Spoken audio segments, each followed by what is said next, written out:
How did you decide what you were going to have for lunch today? I mean, really, how did you decide? For many of us, we're either creatures of habit, creatures of convenience, or I know in my case, I've definitely been a creature of my emotional state.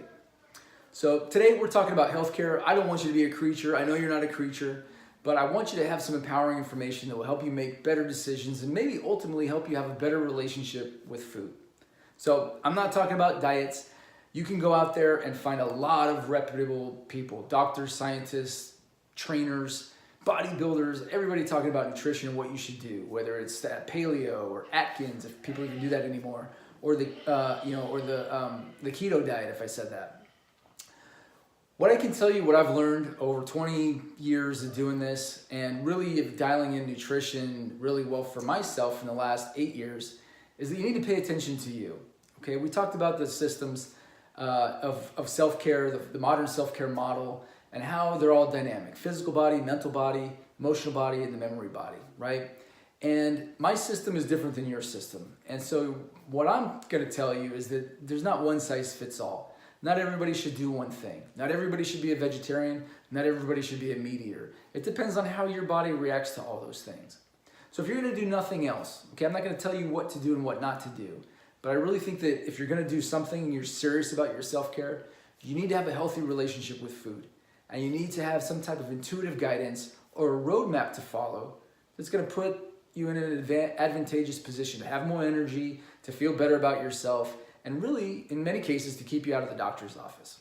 All right? Sound good? So the way to do this is to be aware and to raise your awareness, your consciousness to a level to where you're understanding what's happening with you physically after you eat. It's simple. After you eat, do you feel sluggish? Do you feel tired? Do you feel heavy? Do you feel weighed down? Or do you feel light? Do you feel like you can go? Do you feel good about yourself? Either one of those situations is going to tell you if what you ate was good or not. It's going to be an indicator at least, okay? It's not going to be scientific, but it's going to be an indicator. And if you're paying attention or having this style of intuitive eating, it's going to be a great benefit to you as you go on down the path. Now, I know some of you are like, Doug, come on, there has to be more to what you do than just paying attention. And I will tell you that, yeah, there is more that I do, and I've researched this a lot. I've tried a lot of different things, and I've done the fads. But that one principle right there is paying attention to myself has gotten me more benefits than trying any particular food or plan or supplement, okay? But there is more to it than that for me. And so for those of you that are interested, I really recommend that you check out the book, Eat Right for Your Type. Now, I was introduced to this philosophy 8 years ago when Nurse was pregnant with Andrew. And I basically watched her dive into this book and regulate her insulin levels, which was really important because she had gestational diabetes during the pregnancy. And long story short, if she had to go on the insulin, we would have had to change doctors, and it would have changed the delivery that Nurse really, really wanted for Andrew. And so I saw her do something that everybody said. All of the endocrinologists and all the nurses said, everybody ends up on insulin. Nobody can regulate their insulin levels during pregnancy with just diet alone. Except Nurse. Nobody's met Nurse before. Isn't she amazing? For those of you that know her, you know that she's incredibly powerful. But when I saw her do this by following the recommendations in this book for her blood type, I knew that there was something special. Now, here's the funny part, is that my blood type is completely opposite than hers. There's things that are highly beneficial for her that are a void for me. And there's things that are neutral that we can both eat, but there's things that are beneficial for me that she shouldn't eat. And so I learned in that book is that, you know, everybody's different. And if you're not paying attention, if you're just following a fad or a massive way of eating, you might hit gold, but you might not. You know, you're trying to spearfish in the ocean and you're not really sure what's under the surface. And so check out that book. I'll put a link in the comments, Eat Right for Your Type. For those of you that are interested, here's the shortcut.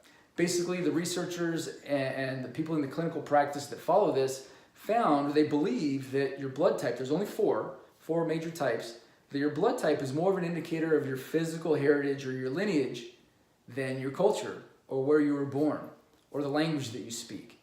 And really it has to do with how your blood reacts to the nutrients once it digests. Certain blood types can digest red meat. Mine happens I can't, don't do very well on it. So it really shows you what that is. You can get into the science in the book, but the most valuable part of it for me were the charts. Once you know your blood type, it's not that hard, don't freak out. Your doctor knows, you can find out very easily by getting a blood test. Next time you go to the doctor, anybody's had a physical, they have it on record, you can just ask. But you can go right to the charts and you can go to the section for your type and find out what's highly beneficial, what's neutral, and what's a void. The way I attacked it was following my intuition, like I already talked about. And then I went to the avoid list and I found, hey, here's some things that I'm eating every day that are on the avoid list. Let me remove those and see how I feel. Some of the results that I had were not quite as dramatic as Nurse staying out of the insulin protocol, but I was clearer in the morning. I was eating things during the day that created, a mucus reaction in my blood system or in my respiratory system. I'd wake up with a stuffy nose every day. Gone, like overnight. Things like that. Things like bloating. It turns out I have a real sensitive blood type. Things like bloating and water retention. Gone with the elimination of that. Once I went to the highly beneficial area, I started noticing, hey, there's some foods here that I'm not eating, but there's some nutrient-dense stuff that I should try. Once I started adding a few of those things in the day, I found my physical energy going to another level. I found in my case, having to eat a little bit less because I was getting more nutrient-dense food, more superfoods, if you will.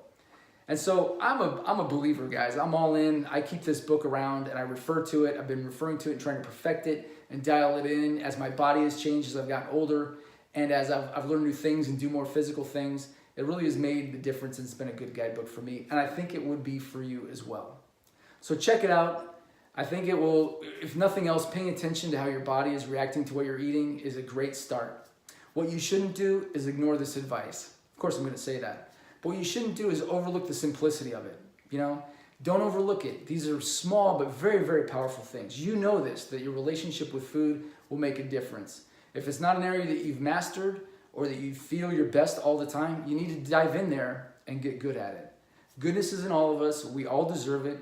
We have the ability to feel more energetic, to feel more alive, to feel lighter so that we can do more, serve more, be more, get more of whatever that we want. And you deserve it too. All right, guys, that's my time. Hope this helps.